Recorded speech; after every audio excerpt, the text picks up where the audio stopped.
दोस्तों, आलस हमारा सबसे बड़ा दुश्मन है।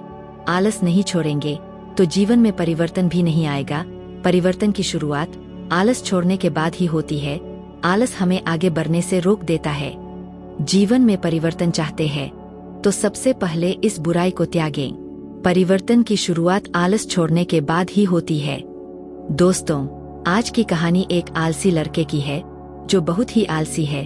उसे अपने इसी आलस की वजह से बहुत कुछ खोना पड़ता है। दोस्तों, कहानी शुरू करने से पहले आपसे रिक्वेस्ट है कि कहानी को अंत तक जरूर सुने ताकि आप भी इस कहानी से कुछ सीख सकें।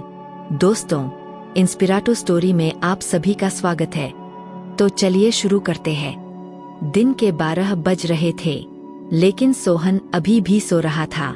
उसकी माँ सुमित्रा ने आवाज दी, उठ जा बेटा, देख सूरज सर पर चढ़ आया है, कब तक सोता रहेगा।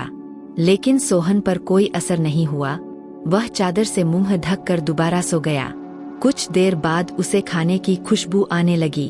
दाल में तड़का लगते ही उसे जोर से भूख लगने लगी। सोहन उठा और सीधा माँ के पास रसोई में पहुंच गया। माँ से बोला, माँ, क्या बनाया है? सुमित्रा बोली, जा, पहले जाकर नहा, फिर आना रसोई में, दाल चावल बनाए हैं। दाल चावल सोहन को बहुत पसंद थे। वह फटाफट आंगन में गया और हैंडपंप से बाल्टी भरने लगा। इसी बीच उसे याद आया कि उसने दांत तो मांजे ही नहीं। उसने फटाफट मंजन लेकर दांतों को रगड़ लिया और मगा साबुन लेकर बैठ गया नहाने। जल्दी से नहाकर कपड़े पहनकर रसोई में पहुंच गया। तब तक खाना तैयार हो चुका था। माँ ने खाना परोस दिया। खाना बहुत ही स्वादिष्ट बना था। सोहन ने भरपेट खाना खाया। वह खाना खाकर उठा तो माँ ने टोक दिया, अब कहाँ चल दिया? सोहन बोला, माँ, लगता है खाना कुछ ज्यादा ही खा लिया, बहुत तेज नींद आ रही है, मैं तो सोने जा रहा हूँ। सुमित्रा बोली, हे भगवान, अभी 1 घंटे पहले ही तो सोकर उठा है। तुझे बस सारा दिन यही काम है। उठो, खाओ और सो जाओ। तुझे पता है तेरे पिता खेत में कितनी मेहनत करते हैं, तब हमें 2 वक्त की रोटी मिलती है। कुछ नहीं तो जाकर उनकी मदद ही कर दिया कर। उनके लिए खाना ले जा, मैं अभी तैयार कर रही हूँ। सोहन पर तो जैसे दुखों का पहाड़ टूट पड़ा। सोहन बोला, माँ, तुम्हें पता है इतनी धूप में पहले एक बार मैं खाना देने गया था, आकर कितना बीमार पड़ गया था। तुम ही चली जाना, मैं तो सोने जा रहा हूँ। सुमित्रा को बहुत गुस्सा आया। इससे पहले वह कुछ कहती, सोहन तेजी से अपने कमरे में जाकर सो गया। सुमित्रा खाना लेकर खेत पर पहुंची। कबीरदास बहुत मेहनत से खेत जोत रहे थे। सुमित्रा बोली, सुनो जी, पहले खाना खा लेते। कबीरदास बोले, अरे तुम इतनी धूप में क्यों परेशान होती हो, सोहन के हाथ से खाना भेज देती। सुमित्रा बोली, हमारे तो भाग्य ही फूट गए हैं। ऐसा आलसी बेटा मिला है, बस खाता है और सो जाता है। भगवान जाने इस लड़के का क्या होगा। कबीरदास बोले, चिंता मत करो, एक दिन सब ठीक हो जाएगा। सोहन के माता पिता सोहन की आदत से बहुत परेशान थे। वह कोई भी काम नहीं करता था, बस सारा दिन सारी रात सोता रहता था। एक दिन सोहन के पिता ने कहा, बेटा, मैं खाद और यूरिया लेने शहर जा रहा हूँ, 2 दिन लग जाएंगे, फसल तैयार होने वाली है। तू सुबह खेत पर चले जाना और सारा दिन वहीं रहना। शाम को खाना खाकर रात को वहीं सोने चले जाना। कहीं कोई जानवर खेत में न घुस जाए या कोई और हमारी फसल को नुकसान न पहुंचा दे। सोहन ने बोला, पिताजी, मुझसे ये सब नहीं हो पाएगा, आप माँ को बोल दीजिए। कबीरदास को बहुत गुस्सा आया। बोले, नालायक, खेत की देखभाल आदमियों का काम होता है। अगर मुझे पता लगा कि तू खेत पर नहीं गया या फसल को नुकसान हो गया तो तेरी खैर नहीं। सोहन डर गया। वह पिता के जाने के बाद माँ से बोला, माँ, सुबह जगा देना, नहीं तो पता नहीं पिताजी क्या करेंगे। सुमित्रा मोहन को सुबह 4 बजे जगा देती है। सोहन हाथ में फावड़ा लेकर खेत में पहुंच जाता है। वहां जाकर देखता है चारों ओर ठंडी हवा चल रही थी। वह एक पेड़ के नीचे बैठ जाता है।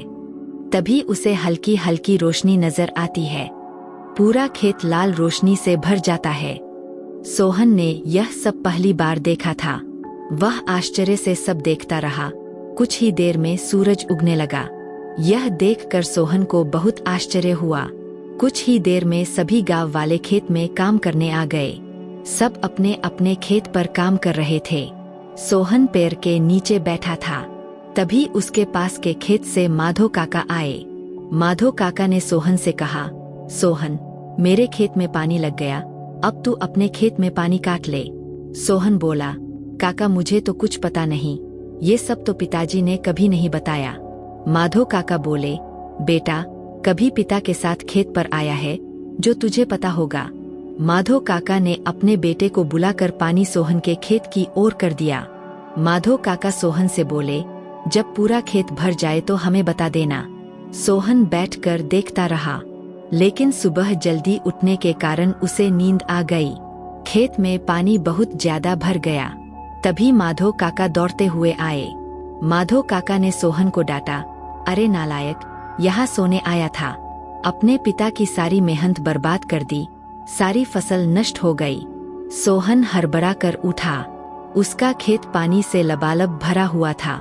माधो काका ने जल्दी से पानी दूसरी ओर काटा, लेकिन तब तक बहुत देर हो चुकी थी। लगभग आधी फसल खराब हो चुकी थी। सोहन माधो काका से बोलता है, काका, अब कुछ नहीं हो सकता क्या? माधो काका ने बोला, नहीं बेटा, तैयार फसल का ध्यान बच्चे की तरह रखना पड़ता है। समय से पानी देना, खाद देना, जानवरों से बचाना, इसीलिए हम दिन रात खेत पर रहते हैं। अब तो भगवान ही मालिक है। सोहन पेड़ के नीचे बैठा रोता रहा। दोपहर को सुमित्रा खाना लेकर आई। उसे सब पता लगा तो उसने भी सोहन को बहुत डांटा। शाम को सोहन घर नहीं आया, नहीं उसने खाना खाया। उसकी भूख प्यास नींद सब उड़ चुकी थी। अगले दिन जब कबीरदास घर वापस आए तो उन्होंने सोहन के बारे में पूछा तो सुमित्रा ने सारी बात बता दी। कबीरदास सब छोड़कर दौड़ते हुए खेत पर पहुंचे। उन्होंने देखा मोहन पेड़ के नीचे बैठा रो रहा था। आधी फसल खराब हो चुकी थी। सोहन रोते हुए बोला, पिताजी मुझे माफ कर दीजिए, मेरे आलस ने इतना बड़ा नुकसान कर दिया। आप चाहे तो मुझे पीट लीजिए।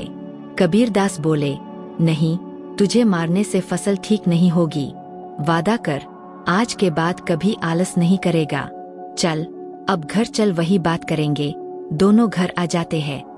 सोहन की आंखों से अब भी आंसू बह रहे थे। सुमित्रा ने उसे खाना दिया, लेकिन उसने नहीं खाया और वह अपने कमरे में जाकर रोने लगा। सुमित्रा ने कबीरदास से पूछा, जी, अब क्या होगा? आधी फसल तो बर्बाद हो गई। कबीरदास बोले, सुमित्रा, कोई घाटे का सौदा नहीं है। आधी फसल देकर अगर बेटा सुधर गया तो यही काफी है। कबीरदास ने सोहन को बुलाया, बेटा, अब तो नुकसान होना था हो गया। अब हमें कल से आधे खेत की फसल उखाड़ कर दोबारा बोनी होगी। सोहन बोला, पिताजी, आप बाकी आधे खेत में खाद यूरिया लगाकर उसे काटने का इंतजाम कीजिए। मैं इस पर अकेले काम करना चाहता हूँ। अगले दिन सुबह 4 बजे सोहन अपने पिता के साथ खेत पर पहुँच गया और पिता के बताए अनुसार खेत पर काम करने लगा। 4 महीने कठिन परिश्रम करने के बाद नई फसल कुछ बढ़ती हुई दिखाई देने लगी। सोहन अब एक कर्मठ और मेहनती इंसान बन चुका था। दोस्तों, उम्मीद है आज की स्टोरी आपको पसंद आई होगी। पसंद आई है तो प्लीज वीडियो को लाइक, शेयर, कमेंट और मेरे चैनल को सब्सक्राइब भी जरूर कर लें।